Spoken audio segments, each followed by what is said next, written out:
Okay, I got a longer cable here. So this one here is about 3 inches longer or so. To that one, maybe 4 inches. Alright, so this is long enough. It's 19-inch cable. Should be plenty length. These are the all balls. Nice and flexible ones. You can time up the knots real easy. Unlike these other ones that are hard as a rock. But they come with the 5/16 holes here, so you got to put it out to 3/8. So I managed to bust my thumb wide open doing that, but that's normal. I don't like dealing with copper terminals. I just wad up in your darn cutters and get your thumbs wrapped up in it. Oh, it looks like I cut my thumb too. That's good. More places to make juice. Good enough. Alright, so we're going to use a new cable. This is instead of being 8 gauge, it's 4 gauge. So it's a lot thicker. And it'll transfer twice as much power as the stock cable. If he wants to upgrade the other cable later on, they can, but for now we're just using this one. So this has the correct 1/4 inch hole for the battery and then the 3/8 for the solenoid now that I open it up. So I'm going to fish this one through and see about hooking it up. One more step closer.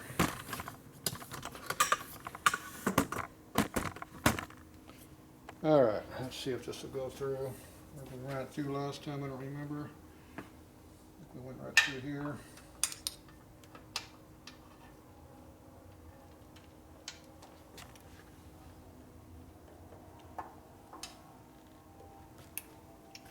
Maybe, maybe not.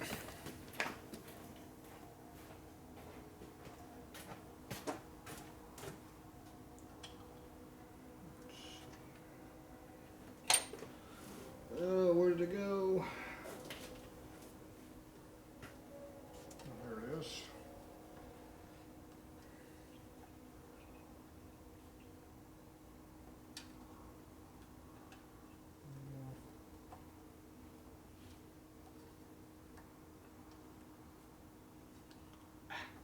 Oh, it feels great on my thumb. Wonderful.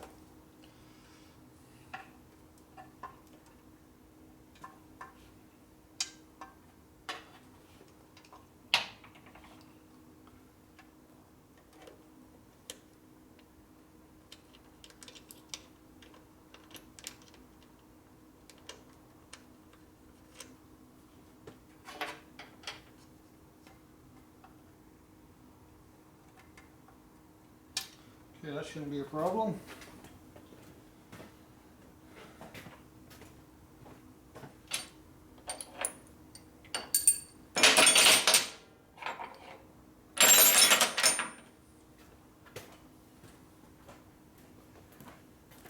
Okay.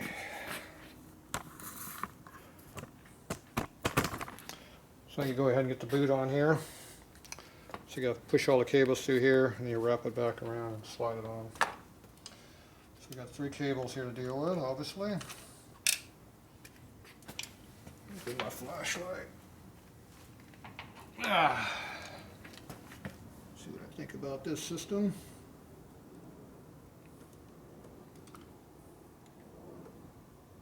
All looks good to me. A safe spot.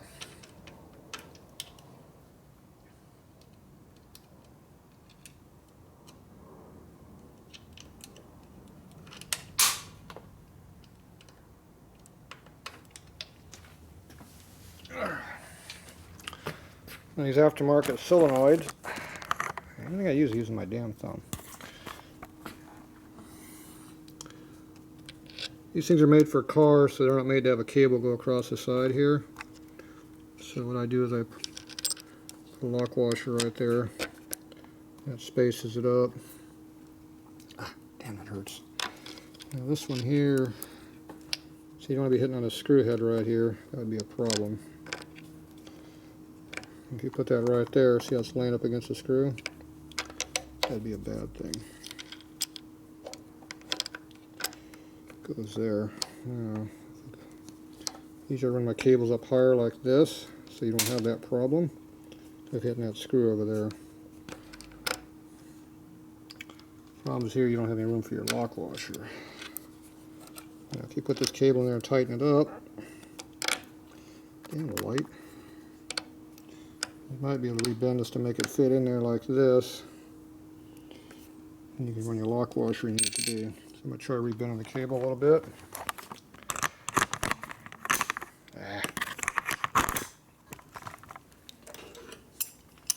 Pliers out. Yeah, thumb hurts. It's starting to hurt more and more for some reason. Okay, bend it up a little bit.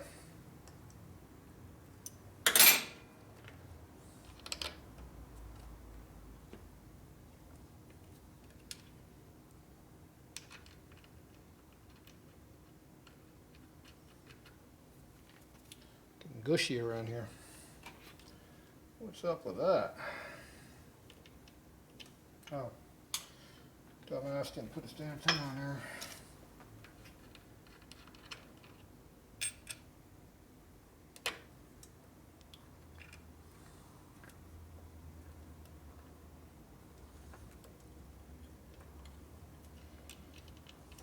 I think I can route your cables through here.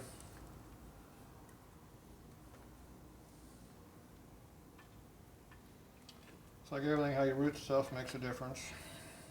How they stack up, where they lie, all that good stuff.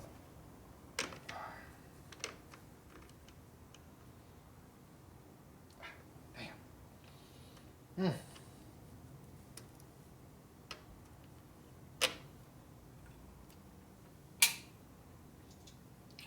There's some star washers here too we can use instead of a lock washer. Give us a little more room. Try that.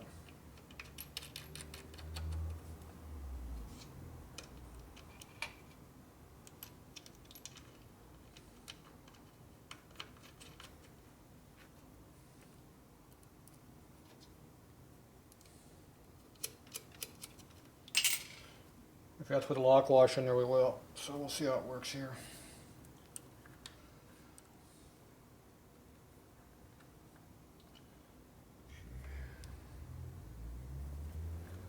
First thing is the cables are in the wrong spot. Use that thumb again.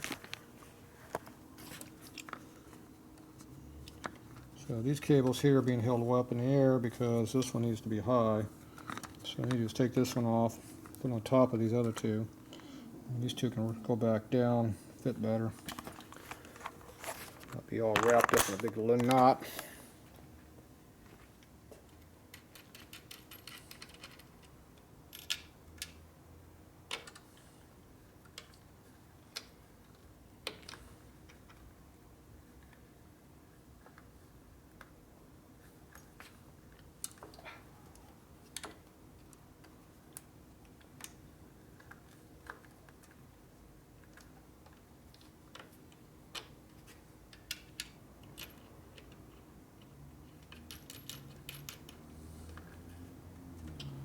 Okay.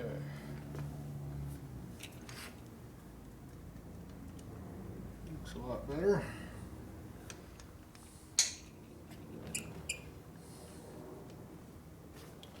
Okay, when you tighten these posts down, don't get them too super tight, because you're just tightening against plastic and you can break it. So you gotta be careful.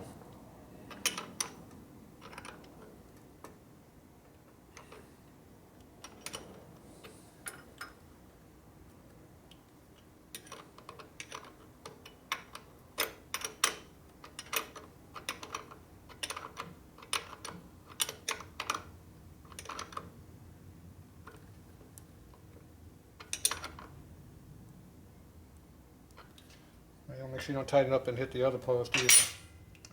That'd be a bad thing also. Let's see. Once again, my ratchet is gone. Where's it at? It's always in the wrong spot. See if I can block the picture better here.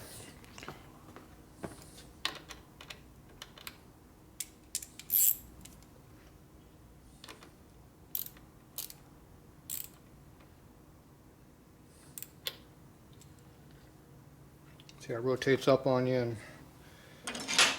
will cause a full-time starter engagement if you let that happen.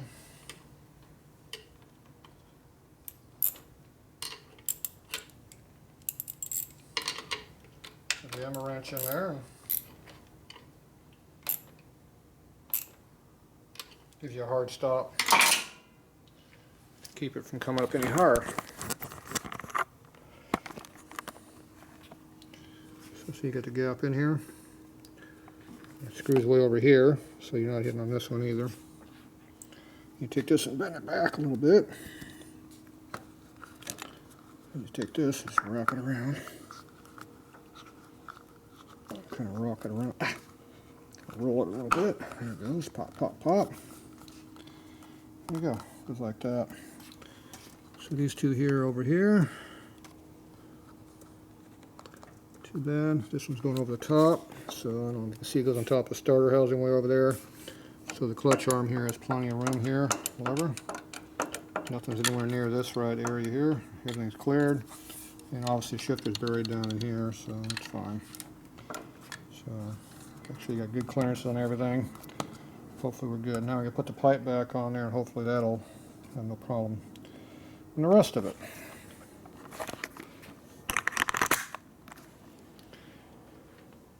So there's one more piece to stack in here and cause issues.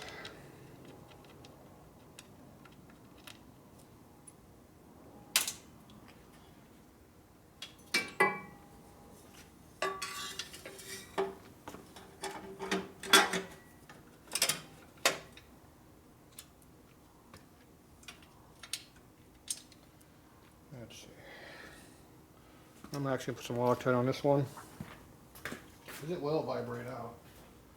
No Loctite here, please.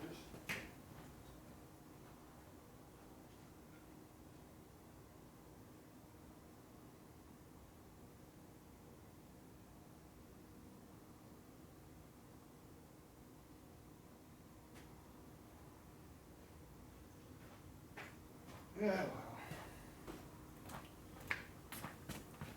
Dead air time. We're going to use blue.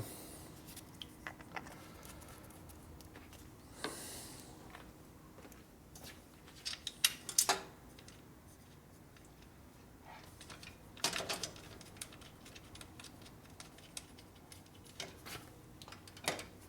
where it belongs. Make sure not exhaust. Muffler. Okay, you want to tighten all this stuff up before you. Everything has to be assembled before you do any torquing, obviously, here.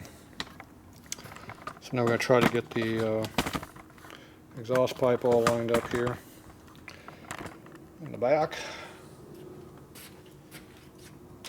So we have some bolts here. Where do the other one go?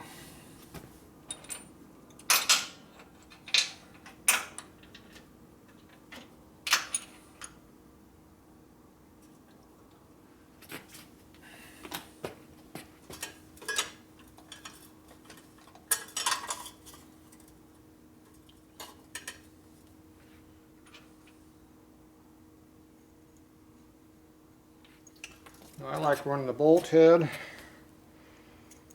and then the clamp, and you run all the way through the bracket, support bracket, and you put a nut on the back side. So we take the lock washer off there, we put the flat washer on the head of the bolt.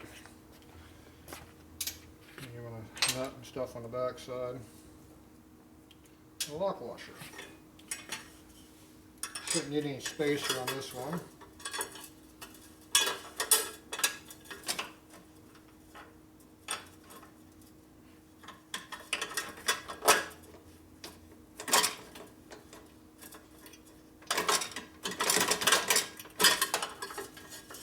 Alright.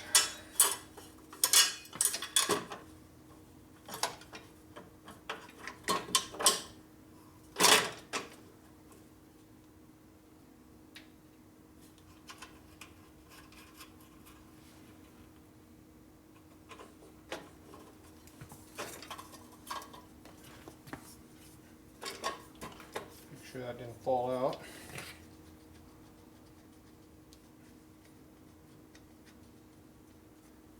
Blow tension on this bolt so it holds it where it belongs.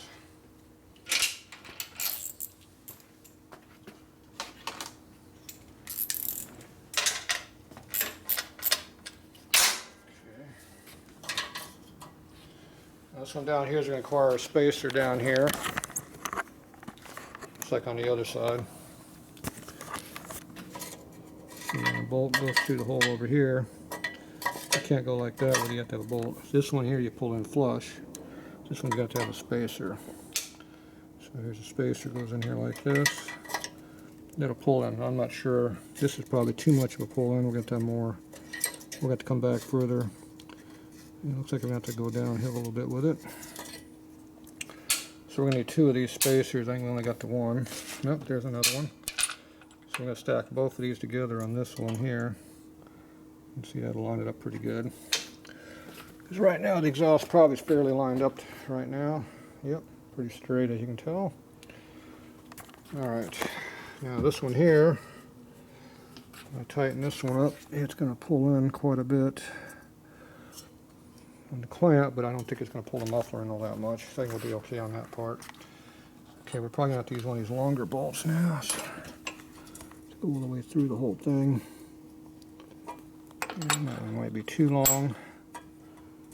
I think this one might just work. We'll find out. So I need to get me a washer for here. And there's a nut. Need a lock washer for this one. Another flat washer. Flat washer in my little baggie, wherever it ran off to.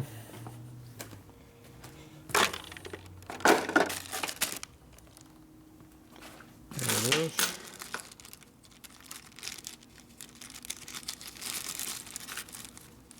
Gas tank hardware. Those are too big in diameter.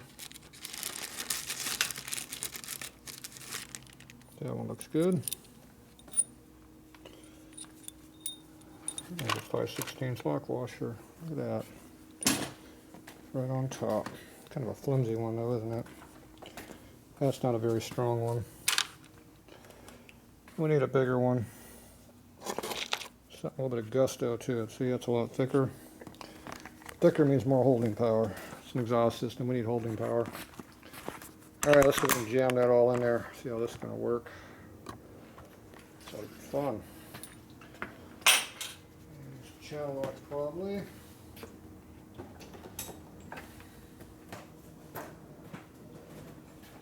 These over here again probably.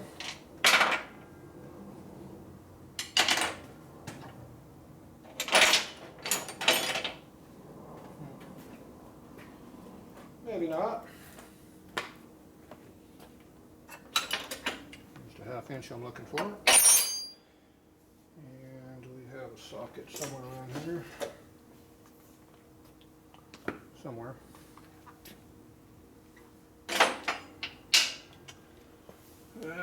Wonderful.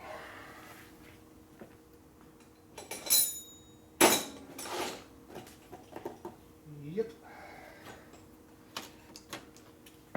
Yepper. Oh, what do we do with the socket? Got the one I don't need. There it is. That's where I need it.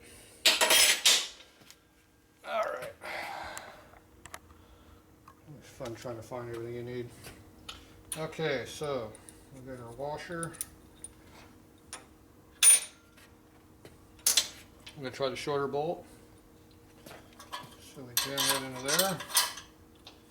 Put our two spacers in there.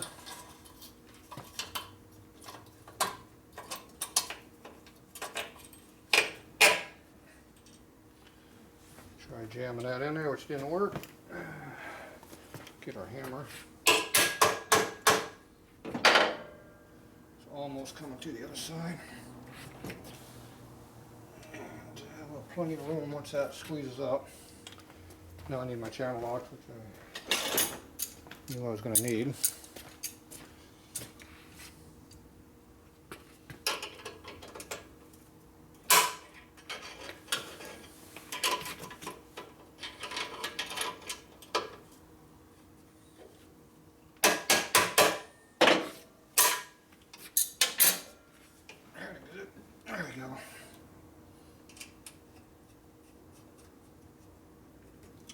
I'll put the nut in there first, tighten it up, and then I'll put loosen up with the lock washer on there. Turn this sideways.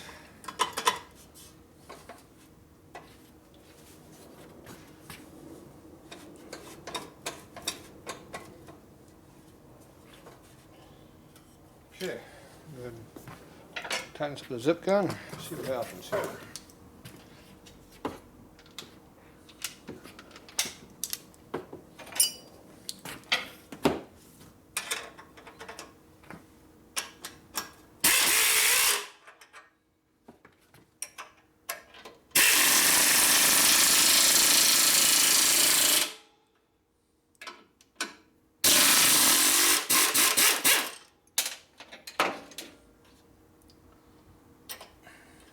Put the lock washer on there. It's all pre-squeezed now.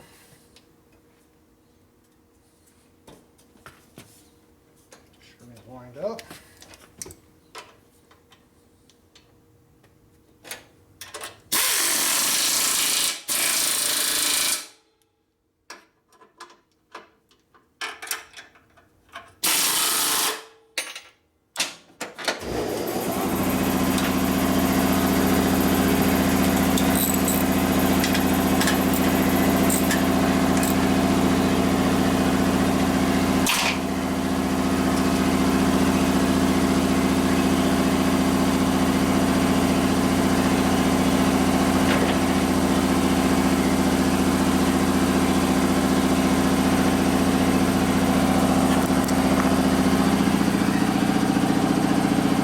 Everything's all tucked in cleanly. You gotta see about keeping this off of that. It'll burn up your speedometer cable.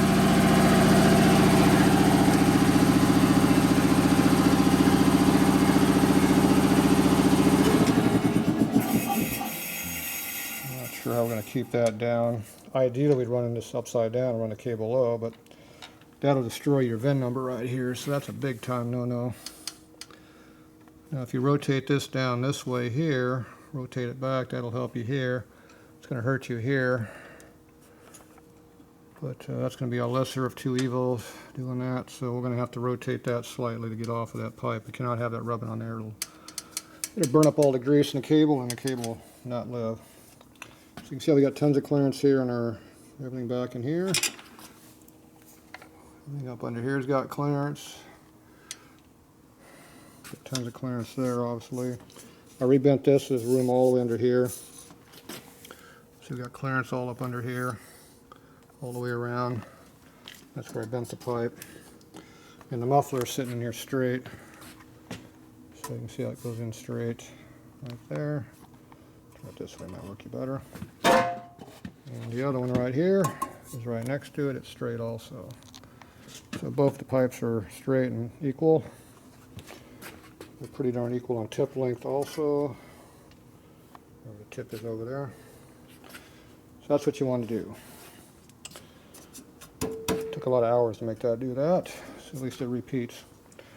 Alright, so we got this side all buttoned up on this side. So cables are all in. Alright, so now we take all our junk. Go to the other side of the bike again. It's a back and forth deal. Back and forth, back and forth. Okay, we need to get over here and see about getting a battery installed. Not sure how much that's actually inside of there, but it's all tight. Nothing moved over here. We got clearances everywhere. See, I got oil line clearance, got cable clearance. Over here, same thing. Everything's got clearance everywhere. Everywhere you look, there's clearance. And everything's tight. Nothing's loose. See? Bang, bang, bang. Everything's tight. That's where I had to re-weld it and align it there. And then we got oil down there. Probably reattached it. There's that ground wires all in there. Got all these wires all wrapped in here. They're all tucked up nice and tight going upwards instead of hanging down like stock did. I never liked that. So this cable here lines up, just hangs down slightly on top of the clutch arm, but it's not going to hurt it. Bend it up to get some clearance. Obviously that's not going to hurt anything. So here's our new cable right here, sits right here. It's obviously got plenty of length to do what it needs to do. So we'll be fine on that. All this here is going to squeeze in when you have the battery in. Actually, the battery's not going to sit in that close. We have to put some wood in here. So this battery's a lot thinner than in here. All right, and then for the oil puke tube, we got the puke hose going right under here. It comes out the back in the motor under there. Goes on the tranny, behind the pipe. Comes out under here. So it doesn't blow oil all over your bike. It blows it out that direction, which is away from the bike, toward the rear of the bike. If you just dump them right here, it blows on the ground, goes all up in the hole, turbulates all in the bike, and all this stuff through here gets covered with oil, which is not good. Okay, we're going to start this thing up and see if the this regulator and stuff works. If it does, you can save us money. If it doesn't, we'll replace everything. We'll keep this as a dummy because it looks stock. We'll do all the fancy stuff over here. Basically, you just run your wire from right to here. You don't hook up these two wires. You don't hook up these two wires here. You just hook up this one, and it'll look like it's hooked up because you can't see in the backside anyway. If you want to put a couple dummy wires in there and run them behind a tank, you can do that too. It's a matter of how fancy you want to get. But at least it looks stock when you still keep the regulator on there. It doesn't have to work. Okay, so we're ready to do the battery.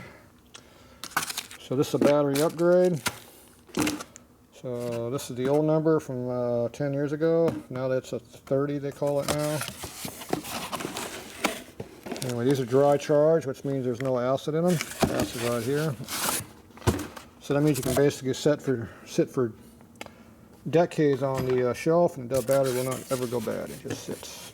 There's no juice in it. If you got no acid in your battery, it doesn't go bad from sitting. So this goes over here. So this is the same height, same width or length as the correct battery. It's a lot narrower this way. The width of it's a lot narrower. Yet this thing will have 100 cranking amps more than the stock battery does. And it's a sealed battery, so once you put the strip on here, no acid leakage. Nothing worse than having acid all over your damn bike.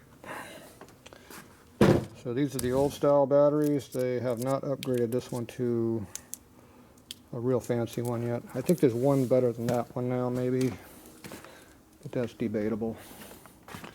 So anyway, what you do on these for dry charge is you pull off the strip and you put the acid in it. And if you put it on your thumb, it'll quit bleeding. Now, everybody makes a big stink about battery acid.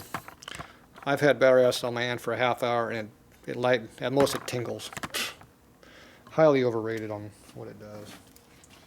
It's not that, battery acid is not that bad. Okay, you pull off your strip. You see how you got these posts sticking up that have a guillotine cut to them? Those will poke holes into the acid pack. You don't have to put acid in each hole anymore. It's the old way of doing stuff.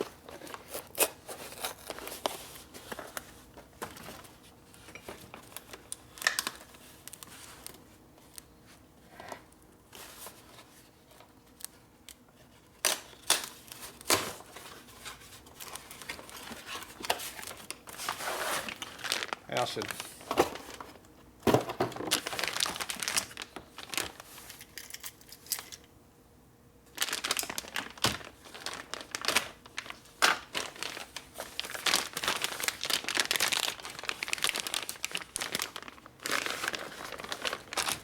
So the acid's in here. See the level right here. So all you do is you take off the protector piece here. Now this is the piece that goes on top of the battery when you're done, so don't lose a damn thing. You're going to need it. Okay, these here are just thin aluminum foil on here. You push down and it punctures these and the fluid just goes in. Just go like this, line it all up. And she goes, starts bubbling. And the fluid starts going down. See all the bubbles? That means the fluid's dropping, air is coming in. Now if you want to speed the process up, you take your pocket knife and you poke a hole in each one of those and it'll go a lot quicker if you're in a hurry. This one's not going very fast. It's going slow. It's a slow draining system. But you can see how it's going down. So eventually the battery will be filled up. Now given the battery bolts here, this one does not have this spacer on there. So to run our cables flush, we're going to have to put a spacer in here or bend the cable. That'll be this piece right here. Now this has enough length in it, I might be able to make it work without doing anything fancy. These are really thick, so you're not going to bend these very easily. So worst case, I'll go get the bolts that have the spacers in there and use that. Now the ground cable is right here. Looks like it's long enough to go from there to there. This is probably the correct one to go from here over to there on some bikes. So this is a 3/8, this is a 1/4 inch, so this is the wrong size for doing that on. So I can go look to see if I got a better cable for the application. Looks like we are going to need a long one like this though. So I have lots of different cables, so I think we'll just go get a different cable. We'll probably put a heavy duty one in here just to be the hell of it. Alright, we'll be back and we'll let this drain. It's a race, he's winning.